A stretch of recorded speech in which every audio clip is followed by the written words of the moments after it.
UVA using a couple of different unique lineups to demolish Louisville in a comeback game, showing that we are still in a class that is tops in the ACC.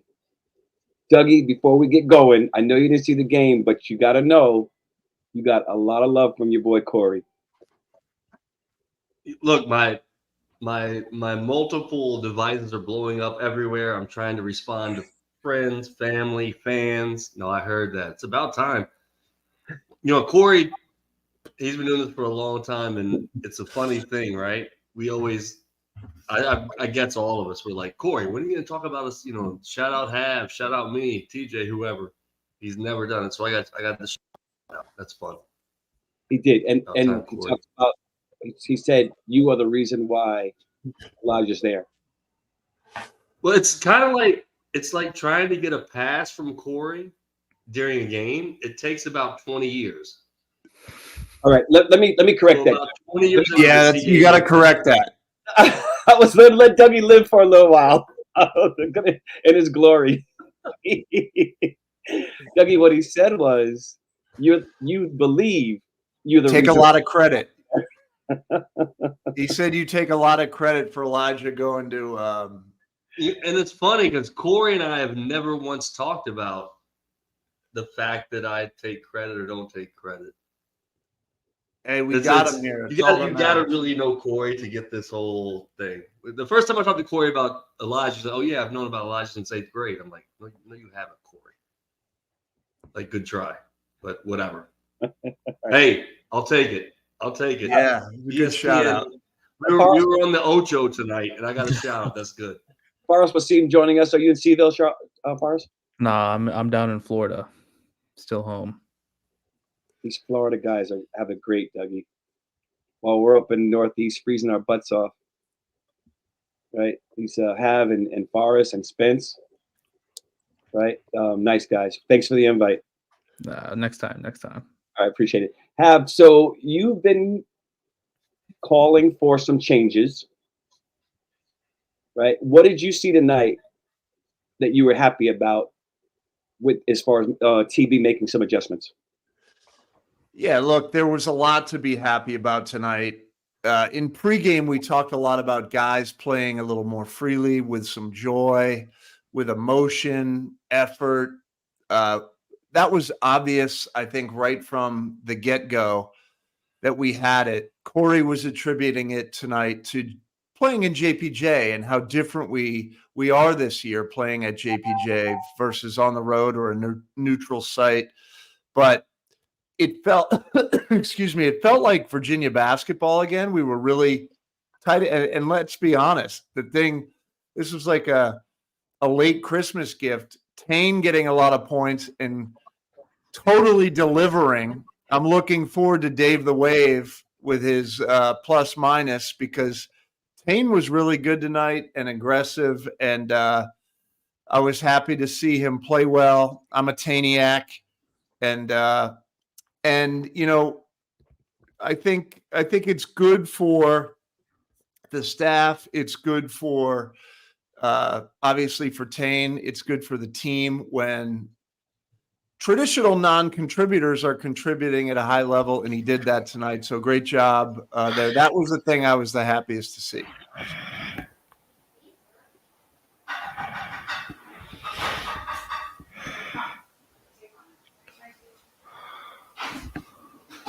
Oh, Mark, you're on mute.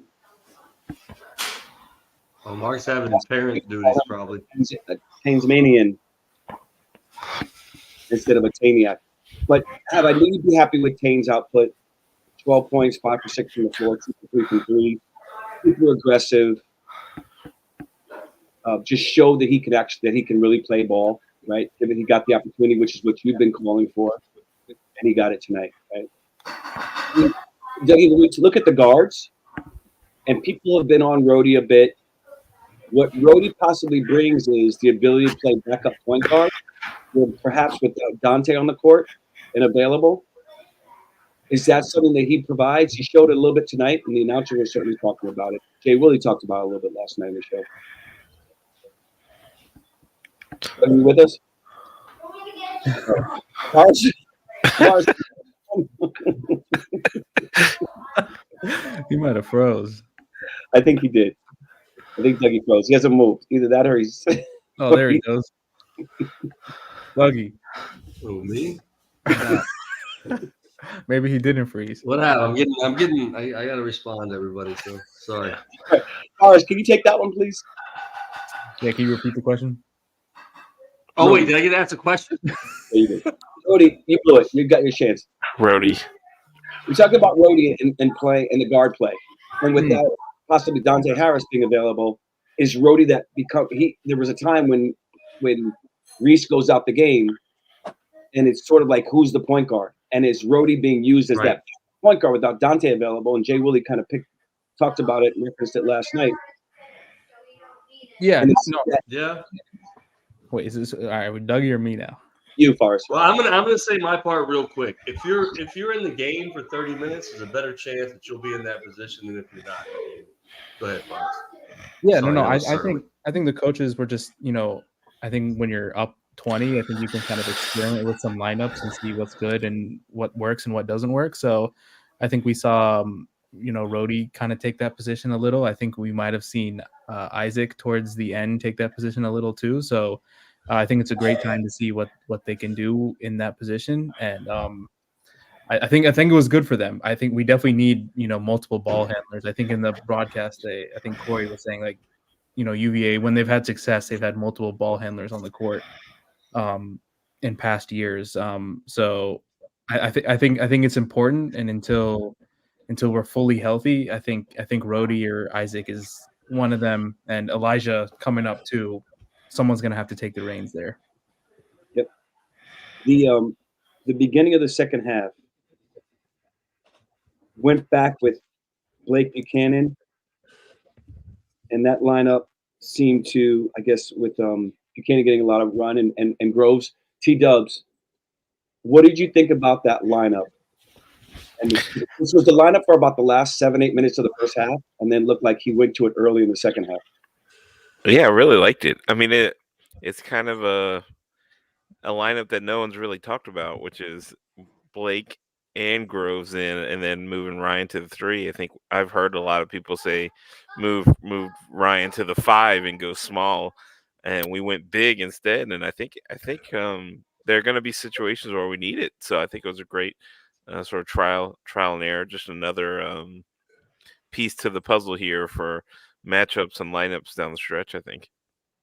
I think you and I are aligned a lot when it comes to evaluating the level of play, right, for us and opposing teams, and guys who we think are projected their skill level to go on to the next level. When you look at tonight's game, how talented is Louisville? How talented? I know Forrest. We were talking about this too. As I'm going to ask Forrest to jump in. Are they the quality opponent that we really play? Did we really play well tonight? Was it a combination of us playing really well and Louisville being decent and not great, or is Louisville not that good and we just look really good because we played against a weak team?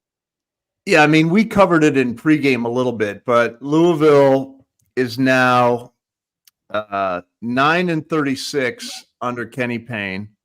They're 5-8. They're 0-2 in the ACC. They've lost 5 of 6 to Kentucky. They're not a quality opponent, but they're also, a step above the North Carolina A&T, Charleston Chew State. Who else have we played that was like, not a quality opponent? They're kind of in the middle there. So I like this game because it's an ACC opponent. They have quality athletes. They have highly ranked recruits. They're a blue, they're an ex-blue blood. I mean, this is a team that is used to, that has great tradition, great history. They've been in Final Fours and national championships. And so there's something to that. And I think it was a nice game to get us back on track.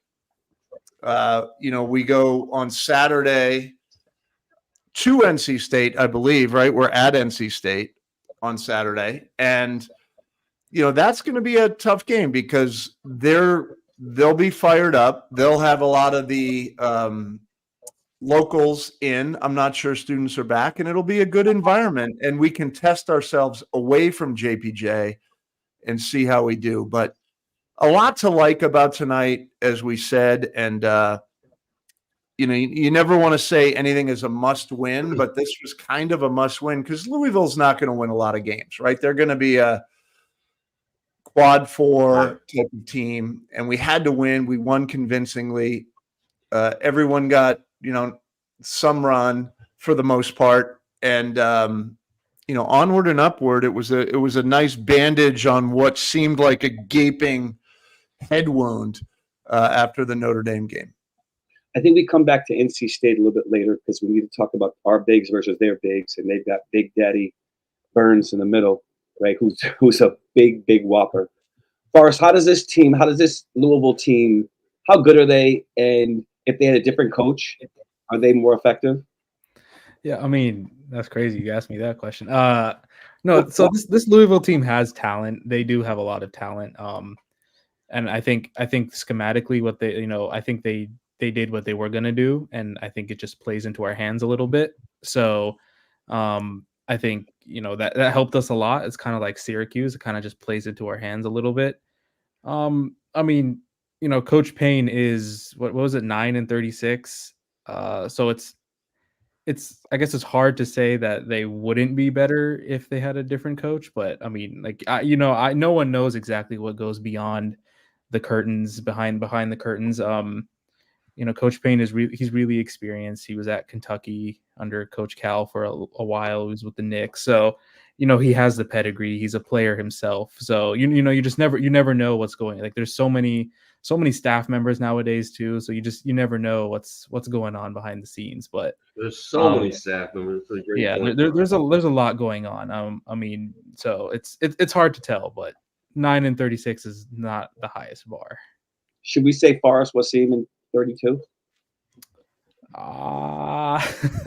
President or political office? Yeah, I mean, I tried. I think it was a good answer. Good job, Forrest. So, you mentioned a few changes and adjustments. We had, no one's ever going to be completely happy, right? Where do you see? There were a couple of guys that were kind of out of the rotation tonight, right? And not to start controversy. That's not the point of this, but it's also where are they going to be in the future? When you look at Leon Bond, you look at Jordan Minor, and a little bit of Elijah, right? Who's not going to be the TB typically, Forrest, you could attest to this too. I'd say TB typically plays 7, maybe 8 guys, Forrest? Yeah, I mean, usually you want to be like 7 to 8 deep by the end of it, right? Like you kind of whittle it down because you don't want it to be too expansive when it's really time in February and March. So yeah, by the end of it, you want to be down to 7 to 8. What's your take on Minor and Bond and their roles, and how do you see them in this team? Yeah, I think Jay Willie gave a really good answer last night. Like, they're hopeful that Minor comes around. You got a kid that played zone his whole career and was a big time player, and now he's kind of going through what a lot of kids go through as first years or freshmen at other schools, but he's going through it, later in his career. Really challenging situation. I think situationally he will be helpful to us at some point. One of the guys on forum brought up, when we do go to zone, which we've done a couple times this year, why not put him in there? He's used to it. I think he's more comfortable there. Right. It might be a good opportunity. Bond and Elijah didn't get in much. One thing I was thinking with, we're up like 25 with like a minute 50 left. Why not empty the bench there? Like, truthfully, walk-ons everybody, because that's a nice thank you to the kids that work so hard during the week and during practices. But look, I think you hit on the major theme of tonight is Ryan at the 3 and playing bigger than we played in the past.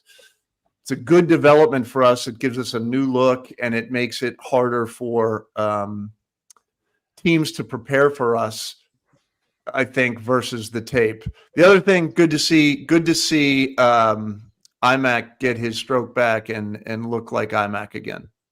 If UVA Player of the game, right? What's that called?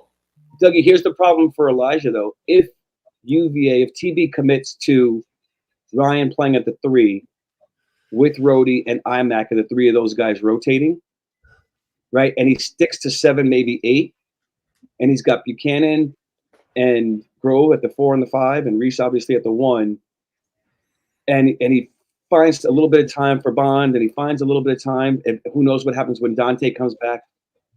Where, first of all, does Minor become the third big, right? Or does he go back to Ryan Dunn? And if he doesn't go back to Ryan Dunn, which he did tonight, playing at the 4 or the 5, whatever it was, when he had 4 guards in there, I think at one point, where does Elijah fit in, Dougie? Where's who? Your guy, the guy that you brought to UVA, Elijah Gertrude from Jersey City. I mean, that's up to the coaches, man. I mean, there's hypotheticals left and right. I get it. You know what I don't like personally for Elijah, he's kind of become the backup point guard for Reese, and that's not the best fit for Elijah, in my opinion. And I've seen him play point guard in high school and now in college, and I'd like to see Elijah with the first team, right, where he's the 2 or the 3, preferably with Reese, and we haven't seen that very much, right? Well, based on what happened tonight, we got a little further away from that, right? If you're going to put Ryan at the 3 and you're going to rotate Rhodey and Imac, worked really well tonight. And Tane got that's right, and did really well. Thank you for that, Hav, because I know that's your guy, right? The Tane's Manian, I'm going to go with. Yeah. As far as what do you see your rotation? How do you see the rotation fitting in here moving forward? And do you think it was a good experiment tonight having Ryan at the 3? Yeah, I mean, obviously, hindsight, it was a great experiment.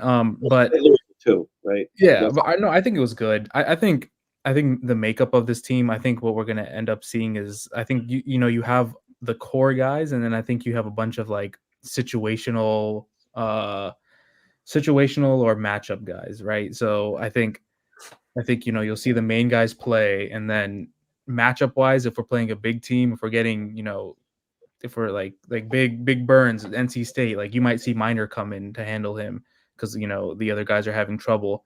Yeah. So I think it'll be purely based on matchups and situations. I think we have the bodies for it. We have the personnel for it. I mean, it can be seen as a bad problem, like you're not consistent, but I think it's a good problem to have. I think we can just throw a lot of people out there.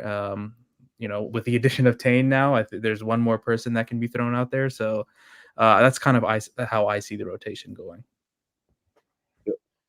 At what point do you think was somebody that said, what do you think the change came about? How do you think what's the genesis of the change tonight and the adjustment? What do you think happened?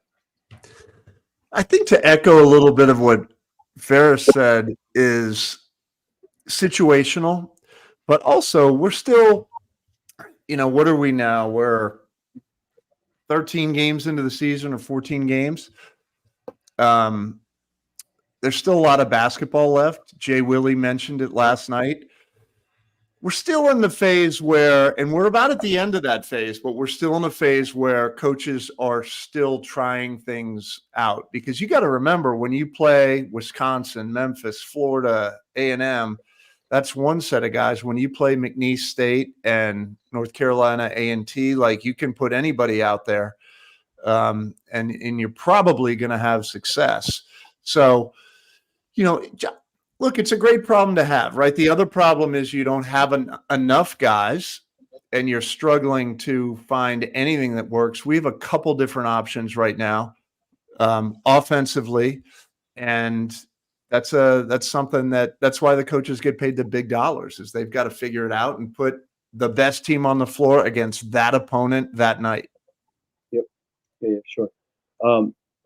Forrest, do you think the coaches go into and strategize and say, how do we compare? How do we raise the level to the year that we won the championship, or even the years that Malcolm and Justin, and how do we bring that comparison? And how do we match that level of not just intensity, but that level of type of player, right? So We saw Ryan Dunn, for example. We saw Ryan Dunn isolate and go one-on-one a little bit tonight. Mhm. Reminded me a little bit of Dre. Dre, I was gonna say that at the top of the key, kind of. Right.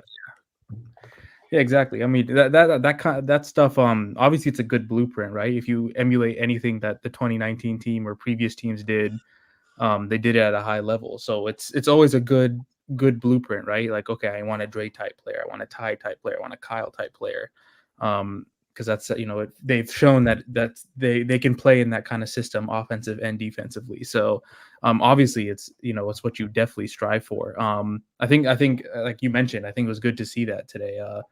Moving Ryan over, I think we'll see more of that going forward. I think it's always about adjustments, right? A lot of coaching is adjustments, especially on the fly. So if one thing's not working in the game, like, it's good to have a game plan, but right, like if everything stuck to a game plan, coaching would be really easy, but it doesn't. So you kind of have to make those adjustments on the fly. And TB years of experience, other coaches years of experience can make those adjustments, and they have a good blueprint. So it's good to see. Farsh, I don't know if you've been aware, but just so you know, great answer, by the way. Blueprint gets a bell. Oh, sorry. Yep. Yeah, just so you I know. forgot about that. Blueprint does. We're only going to give you one. All right, so what do you look for? Great job tonight against Louisville. Moving forward, what do you look for against NC State and moving forward? Because after that, it gets a little tougher, right? We got NC State, we go on the road for a little bit, and then we get Virginia Tech at home, which is always going to be a great game. Virginia Tech playing really well, and I know that hurts you to hear. Sorry, those are your guys. Yeah, you missed pregame, Marky. We did New Year's resolutions, and I suggested that Virginia Tech, aka Bass Tech, should give up their annual tradition of not winning a national championship in anything ever. So they're going to try to do that this year. But Just look, focus on NC State. We're going to get smart on them. They've obviously got some players. The interesting wrinkle to this game is Casey's there, right? One of our old players. That's always a nice storyline in a game. Yeah, they'll be ready, and they're a higher quality opponent, I think, than certainly Louisville. But this is going to make a lot of certainly the Forum guys, but Jay Willie on the show last night mentioned that the guys were sort of feeling it a little bit of pressure. This is a nice pressure release. Like, okay, we know how to do this. We're still really good. And, if they can match that defensive intensity and get contributions like they did tonight from just about everybody, I think we'll be in good shape. I saw NC State play early on a couple of games, not the whole. I didn't watch them play the entire games, and they actually have a kid that I used to coach for a couple of years when he was young, Mike O'Connell, who played at Stanford for 3 years and then transferred over. And the guards are Mikey solid. He comes off the bench, right? But the other starting guards, they play free flowing, right? They're loose. They put up shots. And where I think he's going to have advantage against Big Daddy Burns is transition, right? Big Daddy Burns does not get back on D, right? So You think? it could be a time for us to, and I know you and Dougie call for this a lot, for us to get out in the open court and push the ball ahead, right? And beat them up in court in transition. And whether we get a fast break layup or an early good shot.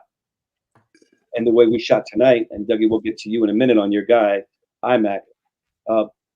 Farsh, do you think that would be the way we go against NC State also?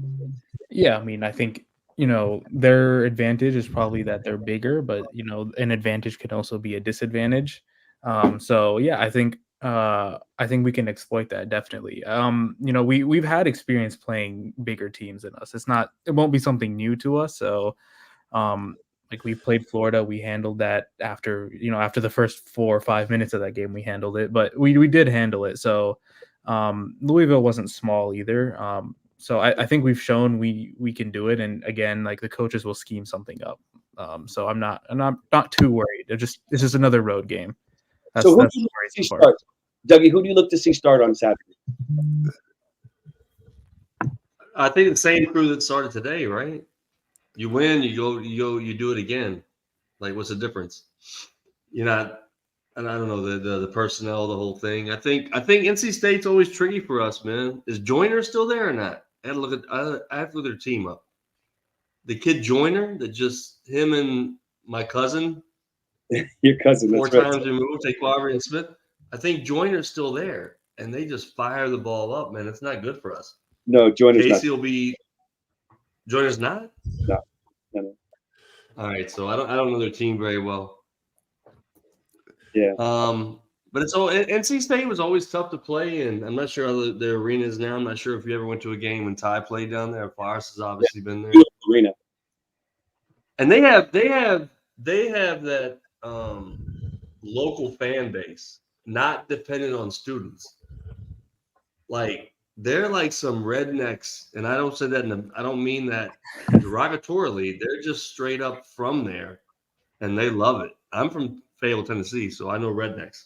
Right, but you got to remember the new stadiums around the league: Carolina, NC State, Louisville.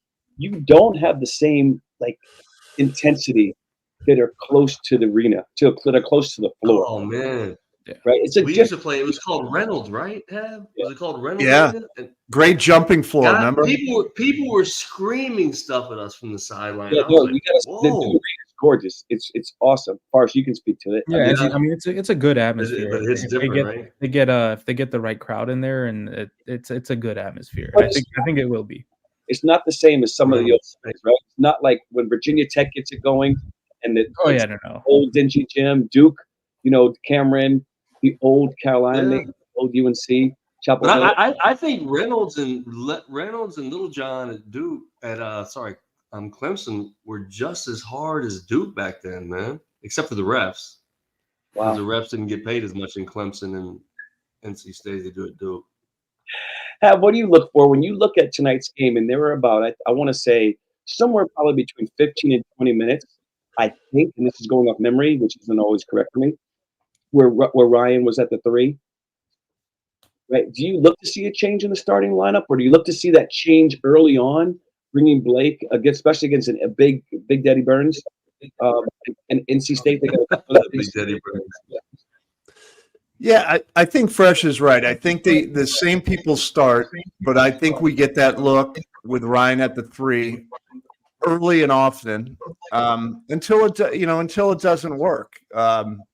We've been pretty consistent this year, and there's definitely a plan. I won't say the B word, but there was a plan against us on how to beat us. You throw this wrinkle in, and it changes things a little because Ryan becomes much more of a threat offensively when he moves out to the 3. And one other thing I wanted to add, Ferris mentioned this, but I think everyone should feel really good tonight. But we said in pregame that the way Louisville plays is exactly what the pack line and how we play defense. Like, it's tailor-made for us. It's tailor-made for us. Ferris mentioned they played into our hands. Like, that's just Louisville. That's why we've beaten them 10 of 11 times. It just doesn't work. Now, NC State will have a little bit different style, and we'll have to adjust and adapt to that. But I have a question for Ferris that I think some people might want to know. So it's Wednesday night. We play Saturday at 2. What do the next couple days look like for the team in terms of travel and practice? Yeah, so I think I think the next, obviously tomorrow I think will be film. Friday, I think tomorrow and Friday will be relatively light, right? Tomorrow being the heavier day because you also have to account for travel on Friday. So, and it's at least when I would go, it's a bus trip. I don't know if they've changed that yet, but so that's like 3.5 hours you got to account for. But yeah, I'd say it's pretty light, right? It's hard to play 2 ACC games in that kind of time span, and you don't really want to go too hard at practice and risk injuries and health and all that. So especially we played well too, right? So you don't want to go really hard and mess up someone's psyche, something like that. So continue the momentum, go easy, and I think that's how we approach it. And right now on the ACC network, Notre Dame and NC State 18-12, Notre Dame up 6. So if you guys want to get a look at, if anyone wants to take a look at any part of NC State, you'll be able to check it out on ACC Network in your neighborhood. I sound like I'm doing a promo for ACC Network. Shameless plug. Yeah, absolutely. With the next several games coming up, Dougie, one of the things we're always talking about the future, right? We're good tonight, great game. NC State, not super, super tough schedule, not super hard schedule, right? NC State, we've got Wake at Wake, who's not bad. They're 10-3. It's tricky. That's the whole thing. It's a tricky part of the schedule, man. In which way? I mean, a normal, like the way we've been used to Virginia, we'd be like, oh, we run through this part because we don't have Duke or Carolina until later. But these games are tricky. Wake Forest, remember last year, went down there and their guards were coming at us. NC State, I think, drilled us at home last year. Or was it 2 years ago? I think they smoked us at home. And Wake Forest at home a couple years ago, you guys were there and they got us. And it's kind of like the old school ACC. Like it's not that easy. So, as fans or not as players so much, they're prepared, but you can't sleepwalk through it, man. It's a sleepy, weird part of the schedule. I don't like our schedule at all this year, by the way. But looking at this schedule 2 weeks ago, I think we were all like, okay, this is favorable to us, right? There's some opportunities here to make some noise. Oh, yeah, for sure. Me included. Yeah, I certainly was too, right? And Spence was on talking about the schedule. We were like, okay, not that difficult. Yeah. CNC, we don't see UNC. We don't see Duke. We don't see Clemson, who's playing really well, right? Right. And maybe the top of the class, Miami, Florida State, who's always really good, right? Can't think of what Florida State have without thinking of you guys, Scotty Barnes. However bad you want to say the ACC is, you don't really want a quote unquote favorable schedule. You want games to get ready for, right? Like your son played, Louisville was good, man. Before him, Coach Pitino, I don't know if Pitino was there when your son was there, but Pitino, those teams were good, and we looked forward to it. No, they were. You need that. When you look at the January schedule and the February schedule, if we don't do the next step 4 or 5, 6 games, it could get ugly, right? You look at that February schedule with UNC and Duke and Clemson. Those are right now, Miami, right? And those teams right now are probably the best teams in the ACC. Pitt's playing fairly well. They're much better, right? I feel like Mark, it's gonna. So much comes down, and you never really want this, but it's a good test. We go. I guess you could include Wake in this, but we go Virginia Tech, Carolina, at BC, and then Duke, and that's at the very end of the season. Those are 4 games.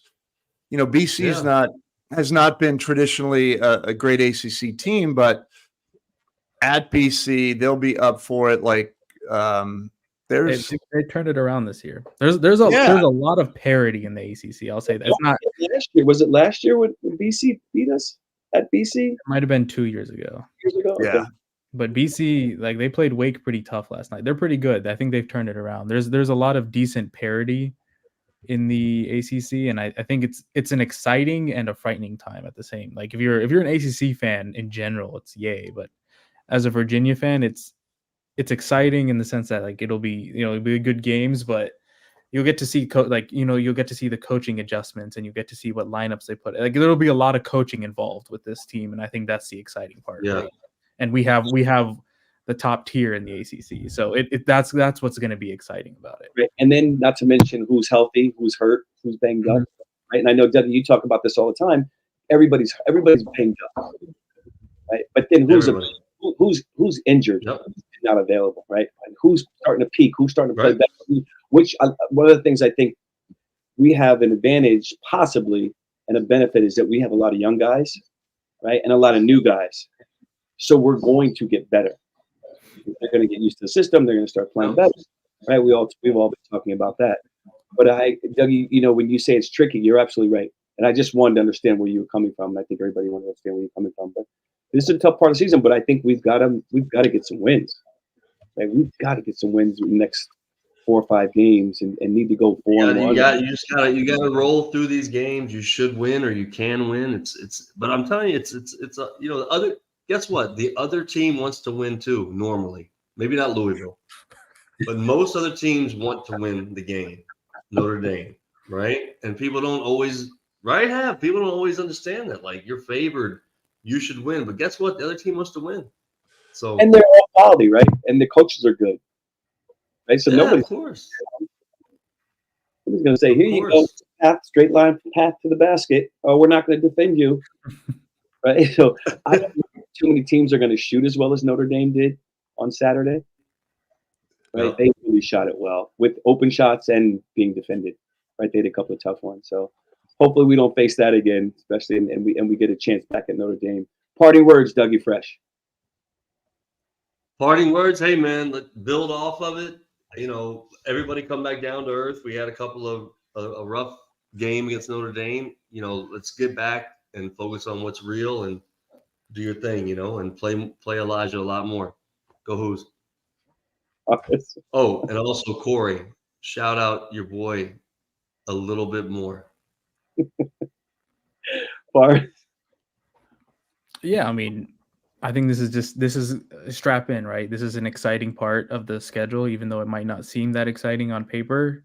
I think it's gonna be a fun ride. So take it game by game and as it comes. No overreactions. No overreactions. Yep. Yeah, I'm reading these messages. By the way, I thought Corey did a really good job highlighting some things tonight. And one of the things that one of our guests just said was, there's a real opportunity here for us to develop that killer instinct and go into NC State. I feel that the volatility on our fan base is going to be high this year because we're going to lose some games like we did at Notre Dame. We're going to have some great wins like we did tonight. There's going to be a lot of volatility. So it's sort of like settle in. Let's prepare. Let's win the games we should win. Maybe we steal a few. Maybe we give a few away. But it's going to come down to those 4 or 5 games at the end of end of February and early March to see where we land on the bubble, I think. Great job, guys. Always good. Really quickly, Dougie, because I forgot before the parting words, I was going to talk to you about your guy, IMAC. He found the stroke back tonight. Yep. Well, ask Cav. I mean, I know you were doing other things, but I said before the game, IMAC was the player of the game. Well, let's be clear, I'm not sure he was. You have 7 favorite players on this team. So, you asked the question. I said IMAC's going to be the player of the game. He did get this one right. Give him credit. No, it's a. You have how many threes? 4? 4. I'm going with 4. It's probably I made one. Probably had 7. Yeah. I'm fluctuating. It's Reese, IMAC, and Elijah. But I can't wait till Elijah brings the house down one day with a monster. Did you see him play defense, by the way, at the end of the last 2 minutes of the game? Did you see him guard up? Well, you didn't see it, Dougie. Nope. He was I didn't see it. into the Louisville guard who was clearly thought, okay, I'm going to take this freshman off this first-year guy off the dribble, and I'm going to go by him. Elijah wouldn't let him loose. Forced the guy to take a really bad shot. I'm telling you, I saw him in high school before his injury, and I watch him now, and not even at the game on TV. He's faster and quicker than he was then. I'm not so sure about jumping yet because it's college, it's different, but he's faster and quicker than he was in high school. Well, Elijah, IMAC, Reese, Ryan Dunn, all the guys, Rhodey, all of them helped us go 1-0 in 2024. Right? Yeah, we haven't lost this year, man. We have not lost a game this year. Pretty good record. Unbelievable. We didn't get Mark and Forrest's what's it called? The New Year's resolutions from them. Oh yeah, we did New Year's resolutions for the team. So Fresh did free throws. I did learning how to set like screens. Jack Salt coming, flying back and teaching us how to screen. What did T-Dub do? Yep. Good haircuts. T-Dub did. I can't remember what T-Dub did, but I forgot. He had like 3 things. He was always good. Those I are forgot what it was. T-Dub jumping in lower for New Year's resolution. those are 2 like seemingly small things, but they're so critical and important, right? Especially Exactly what I said, Marky. screen setting. And it's funny you mention that because I'm watching games and I'm going, there's only 1 or 2 guys that set really good screens and don't move and actually wait for contact. Our screen setting is not that great this year. And also, I don't think guys are actually waiting to come off the screens before they're set, right? Which is also an issue becoming, or not allowing them The to user screen. right, is open. So anyway, we going on. Yep. Guys, always great to work with. Forrest, thank you so much for jumping on. Dougie Fresh, you and I will be bearing the cold while Hav and Forrest are enjoying that warmth. And Not terrible. Not terrible. Thanks, guys. Could be Thanks worse. for the invite. I'll be waiting for the call. Dougie and I will be waiting for the call and the invite in any moment. All right, folks. We'll see you guys 1:30 Saturday pregame before NC State. All right. Thanks everybody for joining us. Great. We will talk to you. We will see you soon. Everybody have a great couple of days.